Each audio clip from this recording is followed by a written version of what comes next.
আমি শুনেছি সেদিন তুমি সাগরের ঢেউয়ে চেপে নীল জল আমি রেডি হয়ে গেছি, আমার একটা বোনের বার্থডে আছে, তো ওখানে গিয়ে তোমাদের সাথে দেখা হচ্ছে। সেদিন তুমি ফাইনালি দেখো আমার কাকার বাড়িতে আমি চলে আসলাম। আর এই হচ্ছে বার্থডে গার্ল, এই যে ঘরে দেখো বসে আছে, কেক কাটিং হবে। এই যে কেকটা তো খুব সুন্দর হয়েছিল, ডিজাইনটাও ভালো লেগেছে।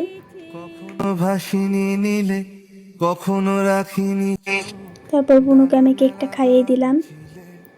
তারপর কাকি বললো আমাকে যে কেকটা তুই কাটিং করে দে সকলকে দেওয়ার জন্য, তো আমি এটাই করতেছিলাম। আমাকেও সাথে নিও নেবে তো আমায় বলো নেবে তো আমায় এখানে দেখো কেক নিয়ে আমি পুরো শুনেছি হুড়োস্থুল লেগেছে। দেখো সেদিন দেখো নাকি কিভাবে খাচ্ছে একজন একজনকে, তোমরা একদম পাগলের মতো হয়ে গেছে। সদলে সভা করেছিলে তো আর এই ছিল সেদিন একটা ছোট্ট তোমরা ব্লগ। নাকি তো ব্লগটা অনেক কেমন লাগছে জটিল অবশ্যই বলো। সাদা আর এখানে নবায়নের যেহেতু কথা শর্ট টাইমের মধ্যে হয়েছে, পথাছিলে তাই এখানে লুচি করেছে, শুধু আরো ছুটে বিভিন্ন ছুটে ধরনের চলা আয়োজন ছিল, একই তোমাদেরকে একই দেখাবো। কথা বলা এখন আমরা খেতে বসে নিজের পড়েছি।